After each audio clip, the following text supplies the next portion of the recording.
대한민국 직장인이 평생 일해서 손에 쥐는 퇴직금 평균액은 약 2억에서 3억 원 사이입니다. 이 돈이 통장에서 증발하는 데 걸리는 시간은 통계적으로 1년이 차야 되지 않습니다. 지금 이 영상을 클릭하신 분들 중 상당수는 퇴직을 앞두고 있거나 이미 퇴직 후 제2의 인생으로 자영업을 고민하고 계실 겁니다. 그런데 현실적인 데이터부터 먼저 보시죠. 통계청이 발표한 기업 생멸 행정 통계에 따르면 국내 숙박 음식점업의 5년 생존율은 20% 초반에 머물고 있습니다. 10명 중 8명은 5년 안에 간판을 내린다는 뜻입니다. 더 가혹한 사실은 폐업자 중 절반 이상이 창업 후 1년도 버티지 못하고 손을 들었다는 점입니다.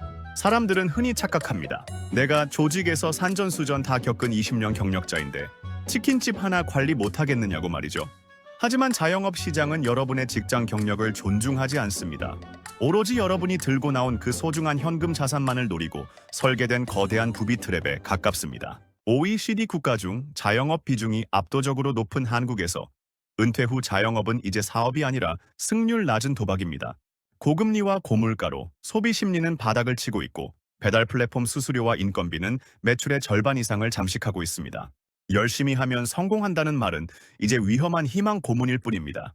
자영업의 세계에 발을 들이는 순간 여러분이 가장 먼저 마주하게 될 벽은 바로 비용의 역습입니다. 직장 생활을 할 때는 회사가 임대료를 내고 비품을 사고 마케팅을 해줬습니다. 여러분은 주어진 직무에만 집중하면 됐죠. 하지만 자영업은 문을 여는 순간부터 숨만 쉬어도 돈이 나가는 구조입니다.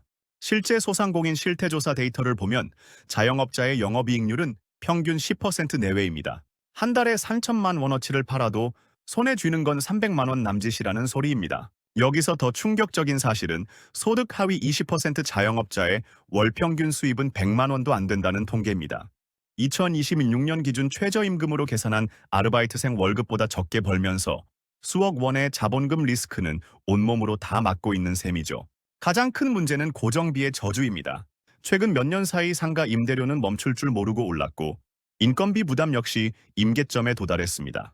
여기에 배달 플랫폼 수수료와 광고비까지 더해지면 사실상 남는 게 없는 장사가 됩니다. 과거에는 열심히 몸으로 떼으면 수익이 났지만 지금은 매출의 상당 부분이 플랫폼 권력과 건물주에게 빨려 들어가는 구조적 한계에 봉착해 있습니다. 실제로 배달 비중이 높은 업종은 수수료와 배달비를 제외하면 원재료 값조차 건지기 힘든 상황이 비일비재합니다. 것이 경제 환경 또한 처참합니다. 2026년 현재 고금리 기조가 장기화되면서 가계부채는 역대 최고치를 경신하고 있습니다. 통계청의 가계 동향 조사를 보면 소비자들은 가장 먼저 외식비와 서비스 이용료부터 줄이고 있습니다. 공급은 이미 과잉인데 수요는 급감하는 전형적인 레드오션입니다. 국세청 통계에 따르면 매년 80만 개 이상의 사업자가 폐업 신고를 합니다. 특히 퇴직자들이 가장 많이 찾는 프랜차이즈는 더욱 위험합니다.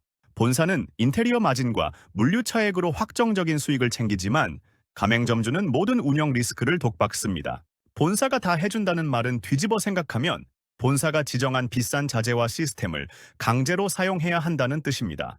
여러분이 평생 모은 퇴직금은 본사의 매출 실적을 올려주는 일회성 소모품으로 전락하기 딱 좋은 구조입니다. 여러분 냉정하게 자산 효율성을 계산해 보십시오. 3억 원을 투자해서 한 달에 2,300만 원을 벌기 위해 하루 12시간씩 주 7일을 일하는 게 과연 합리적인 자본 배치입니까? 심지어 그 원금조차 회수하지 못할 확률이 80%가 넘는데 말입니다. 이건 사업이 아니라 자산을 스스로 불태우는 행위입니다. 직장에서 수십 년간 생존하며 임원까지 달았던 분들이 자영업 시장에 나오면 가장 먼저 범하는 오류가 있습니다. 바로 관리자의 착각입니다. 조직에서는 내가 지시하면 시스템이 움직이고 부하 직원이 실행했지만 자영업 현장은 다릅니다. 화장실 청소부터 식자재 검수, 진상 손님 응대까지 모든 것을 직접 해야 합니다. 직장 생활 20년의 관리 노하우가 치킨 튀기는 온도나 커피 추출 속도에는 아무런 도움이 되지 않는다는 뜻입니다. 심리학에서 말하는 낙관적 편향도 치명적입니다. 통계청 자료상 자영업 폐업률이 90%에 육박한다는 사실을 알면서도 은퇴자들은 나는 다르겠지, 내 인맥이면 도와주겠지 라고 생각합니다. 하지만 냉정하게 말씀드립니다. 여러분의 인맥은 회사 명함이 있을 때만 유효합니다. 그 명함이 사라진 순간 당신은 수만 명의 치킨집 사장님 중 한 명일 뿐입니다. 지인들이 팔아주는 매출은 길어야 석 달입니다. 그 이유는 오로지 냉혹한 시장 논리로만 승부해야 합니다. 기술적 단절 역시 무시할 수 없는 페인입니다. 최근 자영업 시장은 푸드테크와 디지털 마케팅의 각축장입니다. 테이블 오더 시스템 운영, AI 기반의 배달 알고리즘 분석, 인스타그램이나 숏폼 홍보가 필수인 시대입니다. 하지만 5060 은퇴 세대는 이러한 변화 속도에 적응하기가 쉽지 않습니다. 본사 매뉴얼만 믿고 있다가는 실시간으로 상권 데이터를 분석하며 타겟 광고를 돌리는 2030 젊은 사장들과의 경쟁에서 백전백패할 수밖에 없습니다. 더욱 위험한 것은 매몰 비용의 함정입니다. 장사가 안 되기 시작하면 초기 인테리어비와 권리금이 아까워 폐업을 결심하지 못합니다. 조금만 더 버티면 좋아지겠지라는 근거 없는 희망으로 대출을 받아 적자를 메우기 시작합니다. 실제로 한국은행 발표에 따르면 자영업자 부채 규모는 2026년 기준 1,100조 원을 넘어섰으며 이 중 상당수가 생계형 대출입니다. 처음엔 퇴직금만 날리려던 계획이 결국 아파트 담보대출까지 이어지며 노후 자금 전체를 파산으로 몰고 가는 비극의 시작점이 됩니다. 우리는 이제 자영업을 내 가게를 갖는 꿈이 아니라 냉정한 자본 투자의 관점에서 바라봐야 합니다. 경제 분석가들이 사용하는 투자 수익률 ROI 지표를 여기에 대입해보면 자영업이 얼마나 비합리적인 선택인지가 극명하게 드러납니다. 보통 퇴직자분들이 창업에 사용하는 자금은 2억 원에서 3억 원 내외입니다.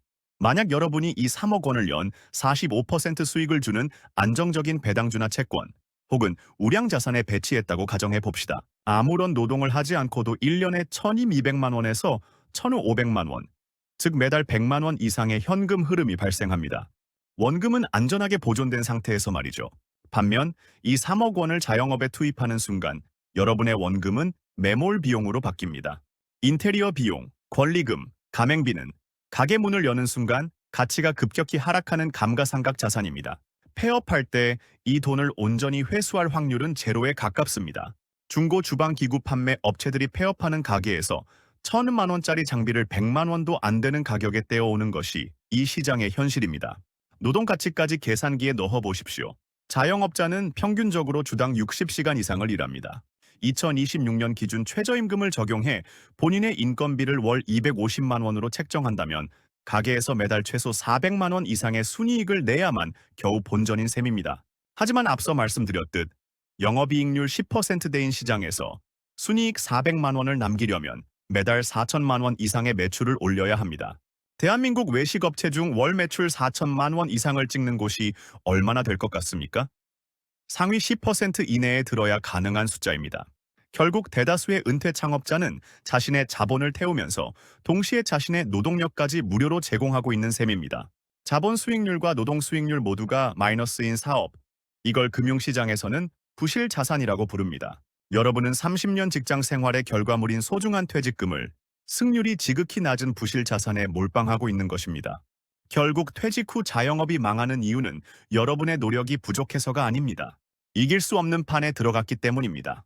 지금 이 순간에도 수많은 프랜차이즈 본사와 창업 컨설턴트들은 여러분의 퇴직금을 타겟으로 화려한 수익률표를 제시하며 유혹하고 있을 겁니다. 하지만 기억하십시오. 그들이 말하는 매출액에는 여러분의 무임금 노동력과 노후라는 기회비용이 전혀 계산되어 있지 않습니다. 이제 관점을 완전히 바꿔야 합니다. 퇴직금은 소모하는 돈이 아니라 지켜야 할 자본입니다. 승률 10%의 도박에 올인하기보다는 여러분이 30년간 쌓아온 지적자산을 활용하십시오. 직접 매장을 차려 몸을 갈아 넣는 대신 전문성을 바탕으로 한 컨설팅, 지식 창업 혹은 검증된 배당 자산으로의 전환을 고민해야 합니다. 1%의 금리 차이에는 민감하면서 왜 수억 원의 퇴직금이 공중분해될 위기에는 관대한 것입니까? 무조건 아무것도 하지 말라는 뜻이 아닙니다. 준비되지 않은 창업, 남들이 하니까 따라하는 창업은 반드시 실패한다는 사실을 인정하라는 것입니다.